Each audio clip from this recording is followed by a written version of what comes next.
మాకు రెండంటే రెండే సీట్ల అధికారంలోకి ఎందుకు రామో చూస్తాం అని పట్టుబట్టారో ఏమో.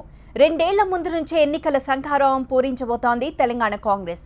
తెలంగాణ ఆవిర్భావ దినోత్సవానికి ఒక్కరోజు ముందు భారీ సభకు ప్లాన్ చేసింది. తెలంగాణ ప్రజాగర్జన పేరుతో రాహుల్ గాంధీతో ప్రచారానికి శ్రీకారం చుట్టబోతోంది. రాహుల్ వస్తున్నారని తెలిసిన టీఆర్ఎస్ మాత్రం భయ్యా జర భద్రమని హెచ్చరిస్తోంది.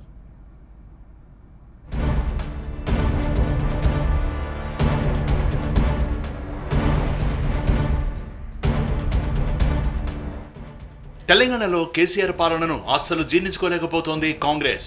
ప్రత్యేక తెలంగాణ ఇచ్చిన తమ పార్టీని గులాబీ దళపతి చీఫ్ గా చూస్తుండటంతో కసి ఇంకాస్త పెరుగుతోంది. ఎట్టి పరిస్థితుల్లో 2019 ఎన్నికల్లో విజయం సాధించి టీఆర్ఎస్ మాటలకు ఫుల్ స్టాప్ పెట్టాలని ప్లాన్ చేసింది. డౌట్ లేదు, కాంగ్రెస్ ముందస్తుగా ఎన్నికల ప్రచారం మొదలు పెట్టేసింది. 2 ఏళ్ల ముందే మేనిఫెస్టోని విడుదల చేస్తామని 2 నెలల ముందే చెప్పిన టీపీసీసీ చీఫ్ ఉత్తమ్ కుమార్ ఇప్పుడు దాన్ని ఆచరణలోకి తీసుకురాబోతున్నారు. ప్రచారం, మేనిఫెస్టోను ప్రకటించడం, విమర్శలకు మరింత పదును పెట్టడం ఇప్పుడు టీ కాంగ్రెస్ ముందున్న లక్ష్యం. దానికి వేదిక సంగారెడ్డిలోని బిఆర్ అంబేద్కర్ గ్రౌండ్స్. ఈ సభలో రాహుల్ గాంధీతో ప్రసంగం మొదలుపెట్టి దాన్ని ప్రచారంగా మార్చబోతోంది టీ కాంగ్రెస్. ప్లీనరీతో టీఆర్ఎస్, అమిత్ షా టూర్తో బీజేపీ జబ్బలు చరుస్తుంటే పోటీలో ఏమాత్రం తక్కువ కాదని రాహుల్ ని రంగంలోకి దింపుతోంది కాంగ్రెస్. జూన్ 1న మధ్యాహ్నం 3:30 గంటలకు రాహుల్ హైదరాబాద్ చేరుకుంటారు. బేగంపేట నుంచి సంగారెడ్డి పెడతారు.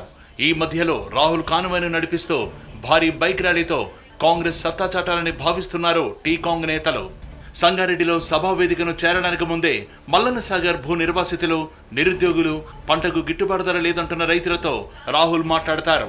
టీఆర్ఎస్ ప్రభుత్వాన్ని రాజకీయంగా ఎదుర్కోవడానికి ఈ 3 వర్గాలను కీలకంగా భావిస్తోంది కాంగ్రెస్. టీఆర్ఎస్ పరిపాలనలో బాధితులుగా నష్టపోయిన వాళ్ళుగా ఉన్న చాలా మంది కొన్ని గ్రూప్స్గా రాహుల్ గాంధీ గారితో నేరుగా ముఖాముఖి ఉంటుంది. దాంట్లో మరి ఈ అక్రమ భూసేకరణలో భూములు కోల్పోయిన వాళ్ళు, అదేవిధంగా ఫీజు రియంబర్స్మెంట్ రాక పై చదువులు ప్రశ్నార్థకమైన కొంతమంది విద్యార్థులు కూడా రాహుల్ గాంధీ గారితో మాట్లాడతారు. నిరుద్యోగ యువత కొంతమంది వారి బాధలు రాహుల్ గాంధీ గారికి తెలియజేస్తారు. ఇక తెలంగాణ ప్రజాగర్జన వేదికగా రాహుల్ 30 నిమిషాలు ప్రసంగిస్తారు.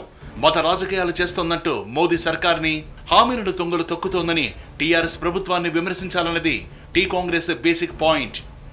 మొత్తంగా రాహుల్ టూర్ గాని, ప్రజాగర్జన సభను గాని ఒక్క రోజుతో ముగించే అంశంగా కాంగ్రెస్ చూడట్లేదు. దీన్ని పూర్తిస్థాయి ఎన్నికల సంఖారామంగానే భావిస్తోంది. రాహుల్ గాంధీ గారి సభని, తెలంగాణ ప్రజాగర్జన అనే సభని మేము ఎన్నికల శంఖారావంగానే భావిస్తున్నాం. ఇప్పటి నుంచే మా ఎన్నికల ప్రిపరేషను, ప్రచారము అన్నీ మొదలవుతాయి. మా ప్రియతమ నాయకుడు, భావి భారత ప్రధాని, ఏఐసిసి ఉపాధ్యక్షులు రాహుల్ గాంధీ గారు రావడం వల్ల, ఈ తెలంగాణ ప్రజాగర్జనలో పాల్గొనడం వల్ల యావత్ తెలంగాణలో ప్రతి కాంగ్రెస్ కార్యకర్తకి ఊపు వస్తుంది. ఇక ఆ తర్వాత కాంగ్రెస్ పార్టీకి తిరిగే ఉండదు. టీఆర్ఎస్ పతనం మొదలైపోయింది, వాళ్ళు 2019లో ఖతమవుతారని చెప్పి మాకు సంపూర్ణ విశ్వాసం, మా నమ్మకం, మా స్టడీసు, మా సర్వేస్ పెడుతున్నాయి. ఇందిరా గతంలో ఇదే సంగారెడ్డిలో అదే గ్రౌండ్స్ లో బహిరంగ సభ నిర్వహించి దేశవ్యాప్త మెజార్టీ దక్కించుకున్నారు. అందుకే అదే వేదికను రాహుల్ కోసం సిద్ధం చేశామంటున్నారు కాంగ్రెస్ నేతలు. ఇందిరాగాంధీ తోటి మొదలైంది దేశ మొత్తంలో, మళ్ళా 1980లో కాంగ్రెస్ వచ్చింది దేశ మొత్తంలో. అదేవిధంగా రాహుల్ గాంధీ గారు కాలు పెడితే మళ్ళీ ఇక్కడ కూడా దేశ మొత్తంలో కాంగ్రెస్ వస్తుంది. వారి మనుమడుగా వస్తున్నాడు కాబట్టి ఇక్కడ సెలెక్ట్ చేసిన దాదాపు 2 లక్షల మంది జనాలతో నిర్వహించే ఈ సభ ద్వారా అధికార పక్షంలో వణుగు పుట్టిస్తామంటున్నారు కాంగ్రెస్ నేతలు. జూన్ 2న నిర్వహించే తెలంగాణ ఆవిర్భావ దినోత్సవ ఉత్సాహంతో పాటు సమస్యలను ఏకరువు పెడతామంటున్నారు. ఈ సంగారెడ్డిలో కనీవిని జరిగిన రీతిలో అటు టీఆర్ఎస్ పార్టీ నాయకుల గుండెలు అదిరేటట్టుగా కాంగ్రెస్ పార్టీ ప్రజాగర్జన, ప్రజాసభ, ప్రజావేదిక, మరి ర్యాలీలు, కార్యక్రమాలు, బాజా భజంత్రులు కార్యకర్తలకు ఒక ఉత్తేజాన్ని నింపే విధంగా, ఒక జోష్ వచ్చే విధంగా ప్రజలందరూ కూడా ఎదురు చూస్తున్నారు. అందులో భాగమే ఈ కార్యక్రమం సక్సెస్ఫుల్గా మరి ఈ ప్రజాగర్జన కాంగ్రెస్ పార్టీ నిర్వహిస్తున్నది. ఆ ఆవిర్భావ ఉత్సవం 2 నాడు ఉంటే 1 నాడు ఆ ఉత్సవం కాంగ్రెస్ పార్టీ తరఫున జరిపి ప్రజా సమస్యలను కూడా తెలియపరచాల్సినటువంటి అవసరం ఉందని భావించారు. ఇటు టీఆర్ఎస్ మాత్రం రాహుల్కు ముందుగానే కొన్ని సూచనలు చేస్తోంది. అమిత్ షా పచ్చి అబద్ధాలు చెప్పినట్లు లోకల్ లీడర్లు మాటలు నమ్మి రాహుల్ కూడా గౌరవం పోగొట్టుకోవద్దని చెబుతున్నారు.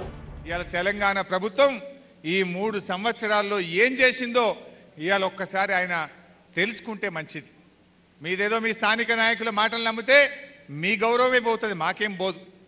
ఎందుకంటే ఇవాళ తెలంగాణ అనేక రంగాల్లో నంబర్ 1 ఉన్నది. తెలంగాణ రాష్ట్రం భారతదేశంలో 29 రాష్ట్రాల్లో సంక్షేమ రంగంలో నంబర్ 1 ఇవాళ తెలంగాణ రాష్ట్రం అని చెప్పి మనం చేస్తా ఉన్నాం. టీఆర్ఎస్ నేతలు చేస్తున్న ఇలాంటి వ్యాఖ్యలనే కాంగ్రెస్ మరింత సీరియస్ గా తీసుకుంటోంది.